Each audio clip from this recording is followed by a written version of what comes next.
Anyway, then there is something known as the demographic transitional model. अगर आज की class में ये दो चीजें आपने सीख ली, जो कि इस क्लास की सबसे इंपॉर्टेंट चीज है, जो कि एग्जाम्स के हिसाब से सबसे इंपॉर्टेंट चीज है, वो क्या है? Demographic transitional model and the population pyramid. बेटा याद रखिएगा, ये दो ग्राफ्स ऐसे हैं जिनकी फ्रीक्वेंसी बहुत ज्यादा है एग्जाम्स में।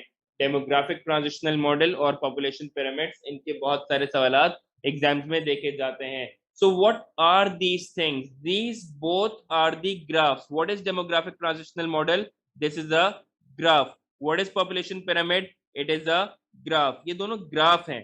Why do we need these two graphs? To analyze population. Population के को एनालाइज करने के लिए, उसके ट्रेंड्स को एनालाइज करने के लिए, उसके स्ट्रक्चर को एनालाइज करने के लिए हमें दो ग्राफ्स का सहारा लेना पड़ता है। One is known as the demographic transitional model. The other is known as the population pyramid. Now, in the demographic transitional models, we can find three main information. तीन ऐसी information है जो कि हमें मिलती है, कहाँ से हमें मिलती है? From the demographic transitional model. First and foremost, we would be able to find birth rate changing over a period of time. We would be able to see the death rate changing over a period of time, and we would be able to see population growth changing over a period of time. क्या मतलब हुआ? उर्दू तर्जुमा क्या है इसका? मतलब ये है कि किस तरीके से आबादी में इजाफा हो रहा है over the period of years. ये चीज, इस ट्रेंड को, इस ट्रांजिशन को हम देख सकेंगे इस ग्राफ में। कितने लोग पैदा हो रहे थे, कम हो रहे थे, ज्यादा हो रहे थे, कितने लोग मर रहे थे, कम हो रहे थे, ज्यादा हो रहे थे। All of these over a period of time हम ये पढ़ सकेंगे from the demographic transitional model. Now, what is population pyramid? Population pyramid क्या होता है? Population pyramid भी एक ग्राफ होता है। इस ग्राफ से हमें क्या पता चलता है? इस ग्राफ से हमें पता चलता है population structure। आपसे पूछा जाए कि बेटा what is meant by population structure, तो population structure mainly means three things. We need to find the age group, the different types of age groups in our country. हमारे मुल्क में बड़े कितने हैं, जवान कितने हैं, बूढ़े कितने हैं, बच्चे कितने हैं, ये सारा का सारा, डिपेंडेंट एज ग्रुप कितना है, इंडिपेंडेंट एज ग्रुप कितना है, this is called the age groups. This is the part of the population structure. हमारे मुल्क में कितने खवातीन हैं, कितने हजरात हैं, male female ratio, this is called the population structure. हमारे मुल्क में किस उम्र तक के लोग जिंदा रह सकते हैं, this is the average life expectancy. तो ये दो ग्राफ्स हैं जो कि आज की क्लास में आपको बहुत ही अच्छी तरीके से सुन के इसे करना होगा।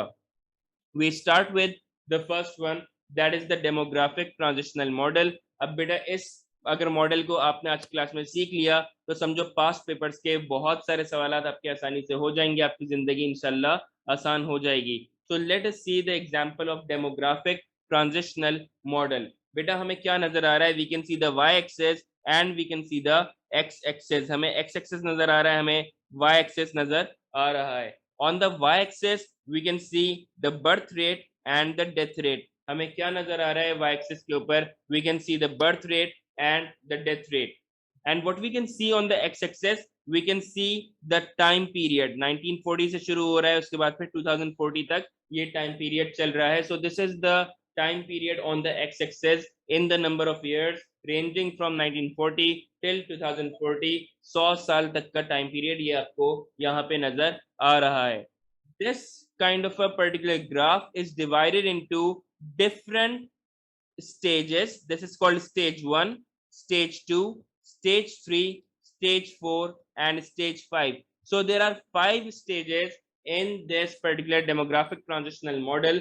Right now we're living in stage 4। आजकल हम लोग क्योंकि stage 4 में रह रहे हैं, and we are proceeding towards stage 5। So stage 5 would be more like our projection. ये प्रोजेक्शन है हमारी, ये हमारी प्रिडिक्शन है कि कहाँ तक हमारी पॉपुलेशन आइंदा किस तरीके से नजर आएगी। So we would be able to see one by one each and every stage. तो पहले स्टेज में बेटा हमें क्या चीजें नजर आ रही हैं? What does stage 1 indicate? जरा मेरे साथ साथ फॉलो करेंगे बेटा, आप लोग कहीं पर भी अटेंशन आपकी लूज नहीं होनी चाहिए, क्योंकि इससे रिलेटेड सवालात आते हैं, आपको अच्छी तरीके से करना है। हम कहाँ से स्टार्ट कर रहे हैं? हम स्टार्ट कर रहे हैं स्टेज 1 से। अब देखो बेटा, स्टेज 1 में मुझे क्या इंफॉर्मेशन नजर आ रही है?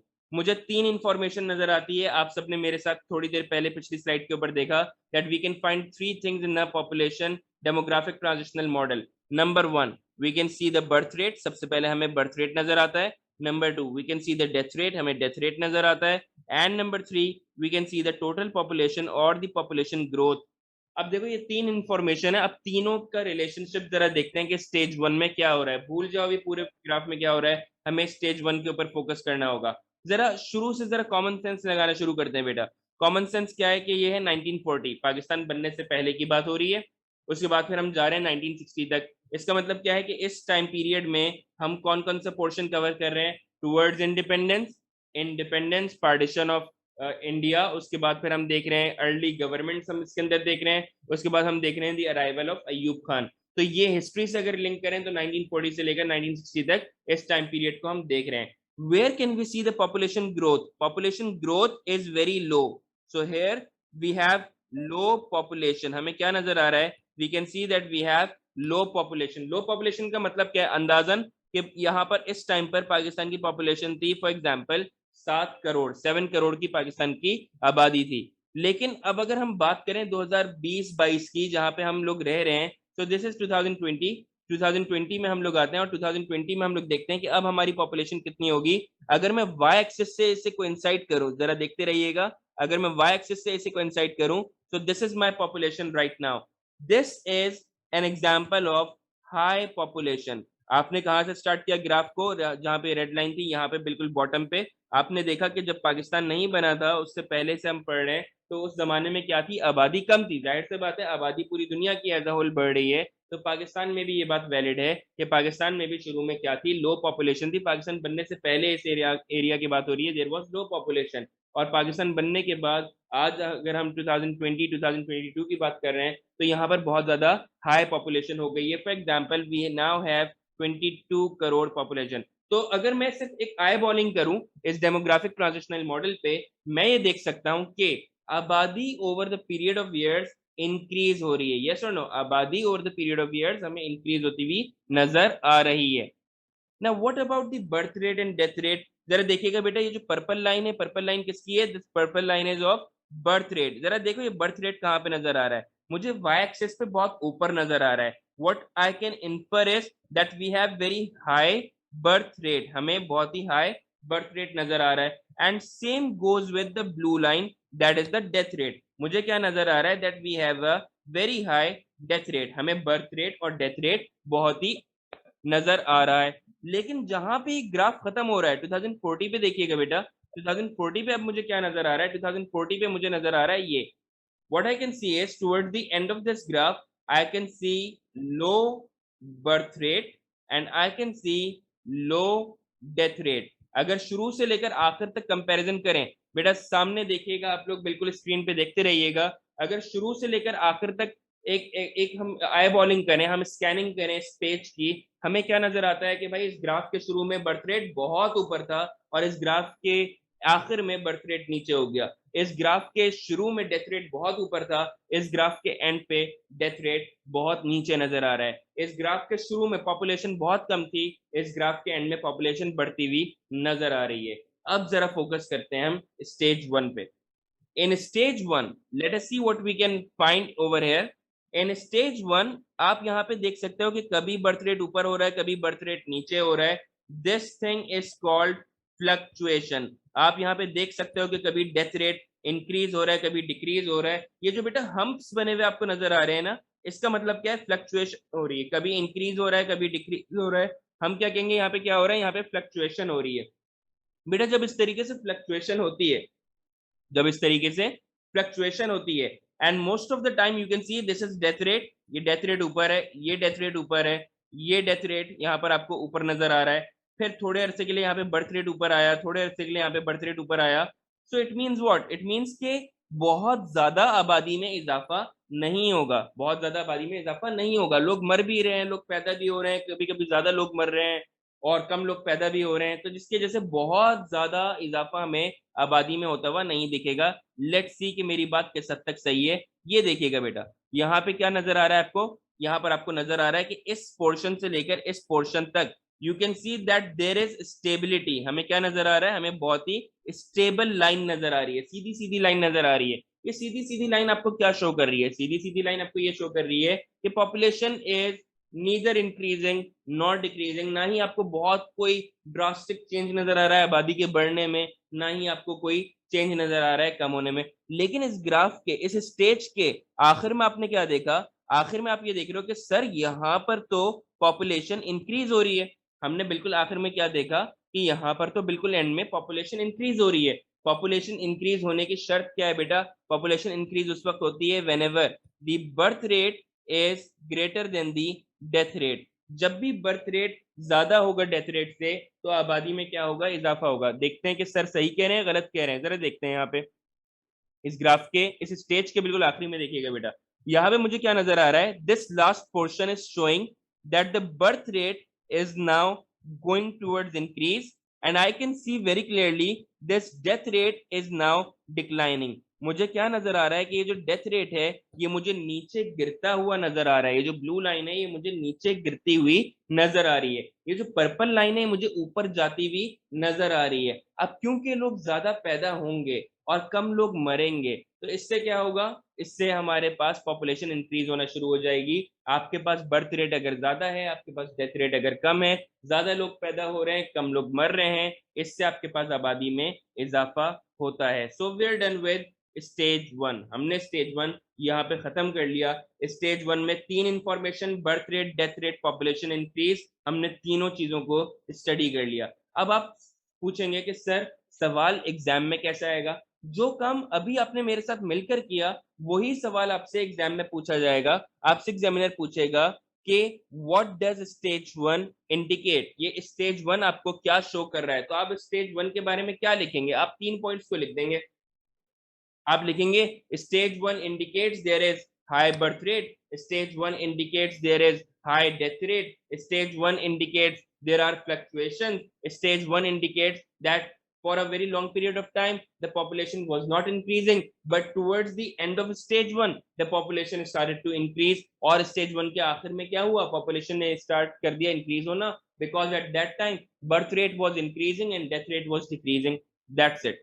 stage 1 में 3 मार्क्स का सवाल पूछा गया कि बेटा बताइए कि स्टेज वन में क्या क्या चीजें आपको नजर आ रही हैं। आपने वही चीज पढ़ के सुना दी। ग्राफ को पढ़ के सुनाना कोई बड़े कमाल की बात नहीं है, आपने सीख लिया अच्छी तरीके से, आपने पढ़ के सुना दिया। लेकिन एग्जामिनर अगला सवाल आपसे क्या पूछेगा? एग्जामिनर आपसे अगला सवाल ये पूछेगा कि बताइए कि what are the reasons behind high birth rate. ये हाई बर्थ रेट इतना ज्यादा क्यों हमें नजर आ रहा है? इतना ऊपर हमें हाई बर्थ रेट क्यों नजर आ रहा है? इतने लोग पैदा क्यों हो रहे हैं? इसका रीजन बता दो। तो बेटा there are several reasons behind high birth rate, there are several reasons behind increase in population. ये जो पॉपुलेशन बढ़ती है, ये जो हाई बर्थ रेट होता है, इसके बहुत सारे रीजन होते हैं। उनमें से एक सबसे बड़ा रीजन है इकोनॉमिक रीजन। और खास तौर पे अगर हम 1940s का जिक्र करें, अगर हम स्टेज वन का जिक्र करें, तो स्टेज वन में क्या है? स्टेज वन में पाकिस्तान बन रहा है। 1947 में पाकिस्तान बन गया, और पाकिस्तान के बनने के बाद से लेकर ये कहां तक चल रहा है? 1959 तक चल रहा है। इस जमाने में मेनली आबादी पाकिस्तान की कहाँ हुआ करती थी? Specially in the rural areas. अभी भी ये बात वैलिड है, लेकिन उस जमाने में और ज्यादा आबादी हमारे पास रूरल एरियाज में हुआ करती थी। अब रूरल एरियाज में आबादी क्या होती है? गरीब आबादी होती है। और रूरल एरियाज में मेनली क्या काम होता है? एग्रीकल्चर होता है। कौन सा एग्रीकल्चर होता है? सबसिस्टेंस फार्मिंग होती है। Define subsistence farming. What is subsistence farming? It is the farming that is done by the farmer to feed himself and his family. Very less surplus is produced and that would be sold to earn some money. Otherwise, everything is consumed by the farmer and his family. Subsistence farming वो होती है जो किसान अपने लिए करता है, अपने बच्चों के लिए करता है। तो भाई यहाँ पर मसला क्या है पाकिस्तान में? पाकिस्तान में इतने बच्चे पैदा क्यों हो रहे हैं? पाकिस्तान में इतने बच्चे इसलिए पैदा हो रहे हैं क्योंकि उस जमाने में जो किसान थे वो सबसिस्टेंस फार्मिंग मेनली किया करते थे, और उन्हें ज्यादा बच्चे चाहिए इसीलिए ताकि ज्यादातर बच्चे फार्मर के साथ मिलकर फार्म पे काम करेंगे, हाथ बटाएंगे बाप का, तो उनकी प्रोडक्टिविटी बढ़ेगी, तो उनके हालात बदलेंगे। So that is why there used to be high population in the stage 1, there used to be high birth rate in the stage 1, but I'm saying that this thing is still valid in Pakistan. Other than that, we had the high birth rate because we used to have high infant mortality rate. अब आप परेशान हो गए, आपने कहा पता नहीं यार ये सर क्या पढ़ा रहे हैं। हाई बर्थ रेट इसलिए, देखो जरा उर्दू तर्जुमा इसका सुनो, ज्यादा लोग इसलिए पैदा हो रहे हैं क्योंकि ज्यादा बच्चे पैदाइश के फौरन बाद मर जाते हैं। क्या मतलब हुआ इसका? इसका मतलब ये हुआ, देखो जब 1940s की हम बात करते हैं, 1940s में हेल्थ के निज़ाम बहुत अच्छे नहीं होते थे, चाइल्ड बर्थ के टाइम पर बहुत सारे बच्चों की डेथ भी हो जाती थी, तो इन्फेंट मोर्टेलिटी रेट बहुत ज्यादा हुआ करता था। अब उस जमाने के हिसाब से अगर सोचो तो पेरेंट्स क्या करते थे उस जमाने में, ज्यादा से ज्यादा बच्चे प्रोड्यूस करते थे। ज्यादा बच्चे अगर होंगे आपके पास तो उससे आपके पास ऑप्शन होगा, एक दो अगर मर भी जाएं तो आपके पास चार पांच और होंगे, तो आपको इतना फर्क नहीं पड़ेगा। लेकिन अगर आपके पास दो ही बच्चे होंगे और दो ही मर गए तो फिर आप तो किसी काम के नहीं रहे। तो इसीलिए उस जमाने में बर्थ रेट हाई रहता था, क्योंकि इन्फेंट मोर्टेलिटी रेट भी ज्यादा था। अनसर्टेनिटी होती थी कि पैदाइश के बाद बच्चा मर जाएगा, इसी वजह से पेरेंट्स ज्यादा बच्चे पैदा किया करते थे। There are some social reasons as well behind high population growth, behind high birth rate, and one of those is high illiteracy rate. Pakistan जब से बना तब से लेकर आज तक पाकिस्तान में इलिटरेसी रेट बहुत ही हाई रहा है। इलिटरेसी रेट का इफेक्ट क्या पड़ता है? इलिटरेसी रेट से इफेक्ट ये पड़ता है कि लोगों को अवेयरनेस नहीं होती about birth control and family planning. अगर लोगों को ये अवेयरनेस नहीं होगी तो उससे नुकसान क्या होता है? उससे नुकसान ये होता है लोगों को पता नहीं होगा कि बड़ी फैमिलीज को रखने से इकोनॉमी के ऊपर क्या बर्डन पड़ सकता है।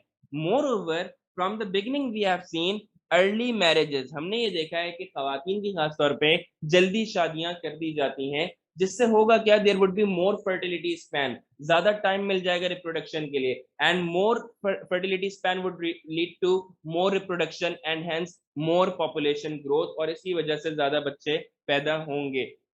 अच्छा, इसी तरीके से यहाँ पर एक और बात भी क्या है कि since the beginning we have seen in Pakistan that the society is conservative, traditional, and there is a strong desire for sons because sons are seen as the matter of pride. जो बेटे होते हैं उन्हें matter of pride समझा जाता है, और इसी वजह से there is a very strong desire for sons in our country, in our social setup, कि बेटा होना चाहिए, बेटा होना चाहिए। अगर बहुत सारे रूरल एरियाज में भी अगर बेटी हो गई तो उसे बदकिस्मती भी समझा जाता है। तो इसी वजह से strong desire for son lead to more population growth, जिसकी वजह से ज्यादा पॉपुलेशन बढ़ती है। और अगर फार्मर के पॉइंट ऑफ व्यू से भी समझो तो ज्यादा बेटे वो इसीलिए चाहता है ताकि फार्म पे फार्मर के साथ मिलकर उसके बेटे काम कर सके। More over, it is also seen that if someone has more children they would be able to look after their parents in their old age। इस वजह से भी ज्यादा बच्चे पैदा किए जाते हैं। And then there is a religious reason as well. The religious reason is that in Islam there is polygamy is allowed, which means multiple marriages are allowed. So multiple marriages mean more reproduction. Other than that, Islam also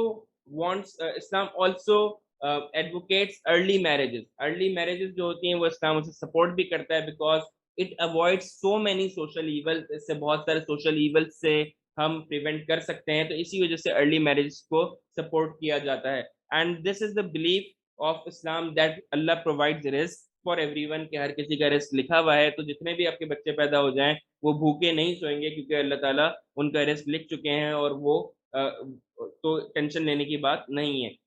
और इसी तरीके से अगर आपको याद हो कि जब अयूब खान के दौर में भी जब बर्थ कंट्रोल मेजर्स और फैमिली प्लानिंग और ये सब चीजें आ रही थी, तो ही फेस क्रिटिसिज्म ऑन दैट। हमने पढ़ा था हिस्ट्री में कि उस पर भी क्रिटिसिज्म का सामना करना पड़ा था। Now there are some political reasons as well. For example, कि अगर कभी रेफ्यूजीज आ जाते हैं, कहीं से माइग्रेशन हो जाती है, आपके मुल्क में बहुत बड़ा इन्फ्लक्स आ जाता है, तो उससे भी वो लोग आएंगे, आपके मुल्क में रहेंगे, सेटल हो जाएंगे, तो पॉपुलेशन में इजाफा होता है। सो अगर हम स्टेज वन की बात करें तो स्टेज वन में 1947 में ऑनवर्ड जब रेफ्यूजीज क्राइसिस हुआ, जब इंडिया से पाकिस्तान माइग्रेशन होना शुरू हुई, तो उसकी वजह से भी आबादी में इजाफा होना शुरू हो गया। स्टेज थ्री हम आगे चल के पढ़ेंगे, और स्टेज थ्री में क्या हम देखेंगे कि जब अफगान वॉर हो रही थी, तो अफगान वॉर की वजह से भी बहुत सारे रेफ्यूजीज अफगानिस्तान से पाकिस्तान माइग्रेट करके आ रहे थे, फिर वो यहाँ पर सेटल हो गए, जिसके बाद आबादी में इजाफा होता रहा। So once again back to stage one. Stage one में हमने क्या देखा? नंबर वन, स्टेज वन में हमने देखा वो क्या इंडिकेट करता है। एग्जामिनर ने हमसे पार्ट टू में पूछा कि बताइए कि स्टेज वन में हाई बर्थ रेट क्यों है। उसका सारे हमने रीजंस देख लिए, early marriages, sons, prestige, future security, lack of awareness, family planning, और बर्थ कंट्रोल को नहीं करते लोग, इस वजह से स्टेज 1 में हमने ये देखा कि बर्थ रेट बहुत हाई था। Now what are the reasons behind high death rate? इतने लोग मर क्यों रहे थे? इतने सारे आपने रीजन पढ़ लिए कि सर इतने सारे लोग पैदा हो रहे हैं क्योंकि इतने सारे रीजन है, तो इतने लोग मर क्यों रहे थे स्टेज 1 में? The reason is at that time there used to be high infant mortality rate. उस जमाने में स्टेज 1 में क्या होता था कि क्योंकि पैदाइश के फौरन बाद बच्चे मर जाते थे, इस वजह से भी हमारे पास डेथ रेट बहुत ज्यादा था। Because what is infant mortality rate? It is the part of death rate. जो डेथ रेट होता है उसी का एक हिस्सा होता है इन्फेंट मोर्टेलिटी रेट, सही है। अच्छा, लोग इतने मरते क्यों थे उस जमाने में? उस जमाने में कोई डिजीजेस फैल जाती थी, मलेरिया, कॉलरा और भी मेडिकल फैसिलिटीज वहां पर उस जमाने में नहीं थी, जिसकी वजह से लोग मर जाया करते थे उस जमाने में। उस जमाने में अगर 1940s की बात करें तो फेमाइन, फ्लड, और क्योंकि ईस्ट पाकिस्तान भी पाकिस्तान का हिस्सा था, बंगाल वाला इलाका, वहां पर ये सारे मसाइल होते थे जिसकी वजह से लोग मर जाया करते थे। अगर उस जमाने की तुम सोचो और कंपेयर करो आज के जमाने से, at that time the transport, telecommunication, power infrastructure was not much developed, and that is why people had difficulty to get to the hospital. सड़कें नहीं होंगी, एम्बुलेंसेज नहीं होंगी, तो वक्त पर हॉस्पिटल नहीं पहुंच सकेंगे, तो उसकी वजह से भी डेथ हो सकती है। And all of these factors were contributing towards high death rate in stage 1। So we are done with what? We are done with stage 1। हमने स्टेज 1 कर लिया। Let's move on to stage 2 now. अब stage 2 को जरा देखना शुरू करते हैं कि स्टेज 2 में हमें क्या नजर आ रहा है। So let's see one by one. In stage 2, we can see from this point till this point, we can see there is a gradual decline in birth rate. हमें क्या नजर आ रहा है कि बहुत ही gradual decline in birth rate नजर आ रहा है। But if we look at it, अगर हम इसे गौर से देखें, हमें क्या नजर आ रहा है? That still, if you see the graph, still यहाँ पे मुझे ये नजर आ रहा है कि birth rate hasn't changed a lot. इतना ज्यादा बदलाव नहीं नजर आ रहा। Still we can see that there is high birth rate. हमें अभी भी क्या नजर आ रहा है कि high birth rate हमें अभी भी इस पॉइंट पर नजर आ रहा है। And then towards the end of the graph we see that there is further decline in the birth rate, और फिर आहिस्ता आहिस्ता हमें डिक्लाइन नजर आ रहा है बर्थ रेट में। What else can we see from this stage? We can see that this is the death rate, and death rate is sharply declining. हमें क्या नजर आ रहा है? एक शार्प डिक्रीज हमें नजर आ रहा है इस डेथ रेट में। प्लस पॉपुलेशन इंक्रीज होगी या डिक्रीज होगी, कैसे पता चलेगा? As we can see that birth rate is higher than the death rate, इसका मतलब क्या होगा? पॉपुलेशन इंक्रीज होगी। आपको मेरी बात पे यकीन नहीं आ रहा तो जरा इस ग्राफ को देख लीजिएगा। क्या नजर आ रहा है आपको? यहाँ पे आपको पॉपुलेशन इंक्रीज होती हुई नजर आ रही है। क्यों नजर आ रही है? मेरे साथ साथ रिपीट कीजिएगा। Because population increase equals to birth rate is greater than the death rate. जब भी ज्यादा लोग पैदा होंगे, कम लोग मरेंगे, तो उससे आबादी में इजाफा होगा। तो यहाँ पर मेरी बात वैलिड हो जाती है। अच्छा, इसके अलावा एग्जामिनर को हमने पहली बात बता दी। स्टेज 2 में एग्जामिनर ने पूछा बताइए व्हाट इट इंडिकेट्स, तो हमने क्या बताया? हमने उसे 3 चीजें बता दी। Number 1, we told the examiner that in stage 2 there is a still high birth rate. In stage 2 the birth rate is high but it starts to decline gradually. In stage 2 the death rate is declining sharply. In stage 2, as the birth rate is greater than the death rate, the population is increasing. तो मैंने सारी बातें जो अभी आपको सिखाई वो आपको मैंने बता दी। अब एक चीज और है बेटा, वो लास्ट चीज क्या है कि पॉपुलेशन अंडर 15 ऑल्सो इंक्रीजेस। क्या मतलब हुआ इसका? कि हमारे पॉपुलेशन स्ट्रक्चर में चेंज आ रहा है। देखो ऐसा क्यों होता है? ऐसा इस तरीके से होता है क्योंकि अगर ज्यादा लोग पैदा होते रहेंगे, अगर आपके मुल्क में बर्थ रेट हाई रहेगा, इसका मतलब क्या है कि आपके पास यंग डिपेंडेंट्स की तादाद में इजाफा होता रहेगा, बच्चे बढ़ते रहेंगे बढ़ते रहेंगे। तो इसका मतलब ये है कि स्टेज 1 और स्टेज 2 को अगर हम देखें तो बच्चों की तादाद में हमारे मुल्क में इजाफा हो रहा है। लेकिन एग्जामिनर ने क्या किया? एग्जामिनर ने आपसे अगला सवाल पूछा। एग्जामिनर ने आपसे अगला सवाल ये पूछा, describe the reasons for high birth rates in stage 2। Stage 2 में इतने लोग पैदा क्यों हो रहे हैं, जरा ये बताइएगा। तो जो चीजें आप पढ़कर आए हो स्टेज 1 में कि बर्थ रेट क्यों बढ़ता है, वही चीजें आप स्टेज 2 में लिख सकते हो कि पाकिस्तान में अर्ली मैरिजेस हो रही थी, पाकिस्तान में डिजायर फॉर सन अभी भी प्रिवेलेंट थी, पाकिस्तान में पोलीगैमी होती थी, पाकिस्तान में फैमिली प्लानिंग स्कीम्स इतनी ज्यादा कॉमन नहीं थी, जिसकी वजह से बर्थ रेट बढ़ता जा रहा था।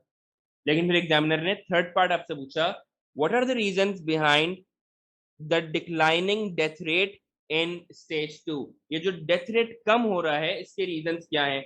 अब देखो, डेथ रेट कम हो रहा है मतलब लोग मर कम क्यों रहे हैं आपके मुल्क में? तो बेटा, कम लोग कब मरते हैं? अगर आपके मुल्क में खाने पीने की फैसिलिटीज अच्छी हैं, तो मेल न्यूट्रिशन नहीं होगा, स्टारवेशन नहीं होगी, लोग जिंदा रहेंगे, ज्यादा लोग मरेंगे नहीं। तो अयूब खान के दौर में क्या हो रहा था? अयूब खान के दौर में मुल्क में फॉरेन एड आ रही थी।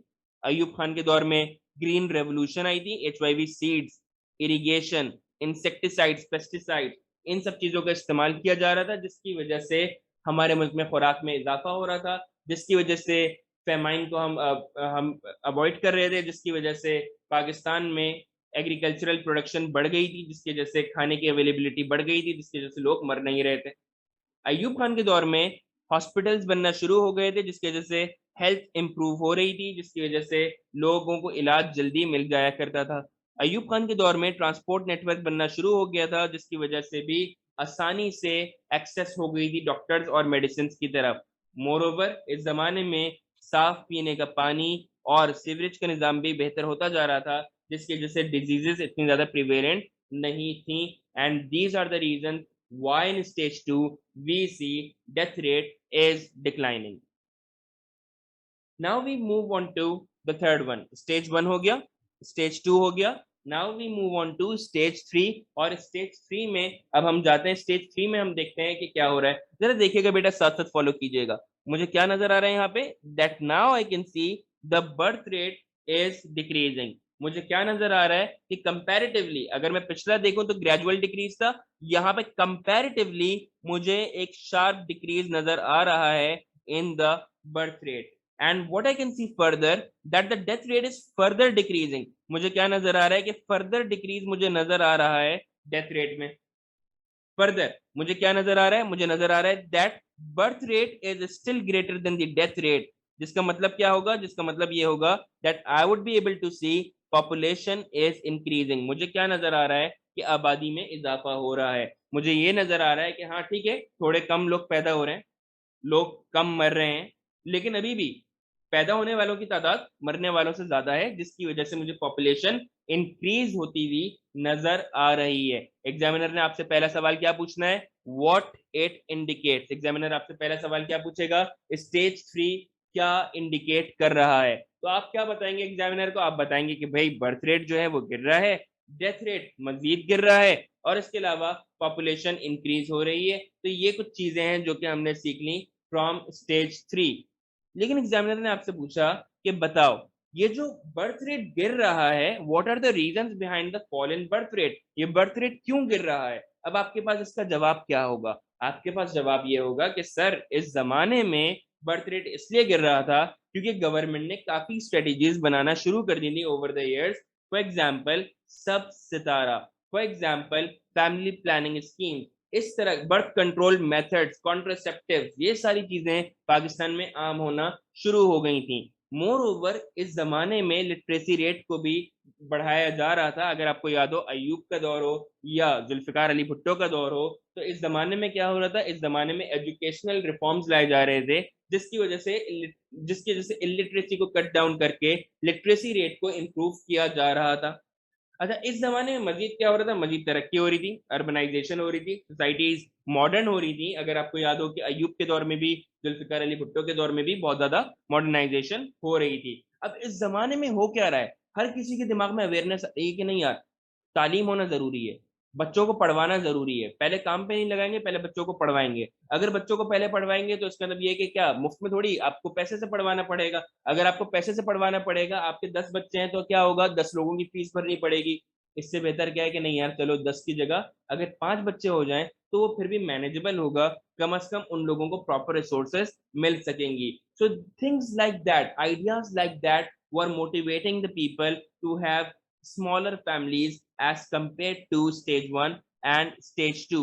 मोर ओवर, अगर आपको याद हो, जुल्फिकार अली भुट्टो के दौर में RHCs और BHUs बन रहे थे। RHCs क्या होते हैं? रूरल हेल्थ सेंटर्स और बेसिक हेल्थ यूनिट्स। जिसकी वजह से भी अब आसानी के साथ इलाज मिला करता था। इस जमाने में मेडिसिन सस्ती हो गई थी, जेनरिक नेम्स पे मिला करती थी, इसकी वजह से भी इलाज आसानी से और सस्ते में मिल रहा था, जिसकी वजह से सर्वाइवल रेट लोगों का बढ़ता जा रहा था। Okay, so we move forward now and we now go to stage 4। Stage 1 हमने देख लिया, स्टेज 2 हमने देख लिया, स्टेज 3 हमने देख लिया, and now we move on to stage 4। तो स्टेज 4 में हमें अब क्या नजर आ रहा है, जरा देखते हैं, आप लोग साथ साथ में मेरे रीड करना, हमें क्या नजर आ रहा है।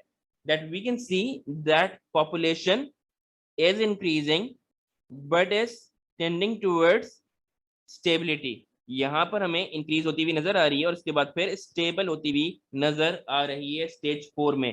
स्टेज 4 का मतलब क्या है कि we are living it right now, सही है, जिस स्टेज में हम लोग हैं अभी 2020 तक हम पहुंच गए, तो ये स्टेज हमें नजर आ रहा है। But what we can see over here, we can see once again the fluctuations. हमें इस पोर्शन में क्या नजर आ रहा है, हमें फ्लक्चुएशंस नजर आ रही हैं। फ्लक्चुएशंस का मतलब क्या होता है, जैसे शुरू में भी हमने देखा था, लेकिन शुरू में अगर तुम देखो, शुरू की फ्लक्चुएशन में और इस फ्लक्चुएशन में हमें डिफरेंस नजर आ रहा है। यहाँ पे हमें क्या नजर आ रहा था कि बर्थ रेट, सॉरी, जो डेथ रेट है वो काफी ऊपर नजर आ रहा है as compare to the birth rate. यहाँ पे डेथ रेट है, ब्लू वाली लाइन आपकी डेथ रेट है, तो हमें क्या नजर आ रहा है, डेथ रेट काफी ऊपर है, फिर काफी नीचे बर्थ रेट आपको नजर आ रहा है।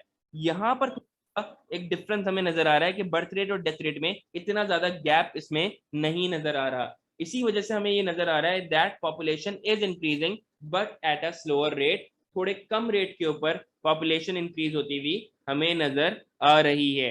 And one thing is for sure, एक खास चीज हमने यहाँ पे नोट की कि ये जो स्टेबल हो रहा है ग्राफ, यहाँ पे आपको क्या नजर आ रहा है, ग्राफ स्टेबल होता हुआ नजर आ रहा है। आपको नजर आ रहा है कि इसके बाद पॉपुलेशन इंक्रीज इतनी ज्यादा नहीं हो रही, पॉपुलेशन अपनी जगह पे आके रुक रही है।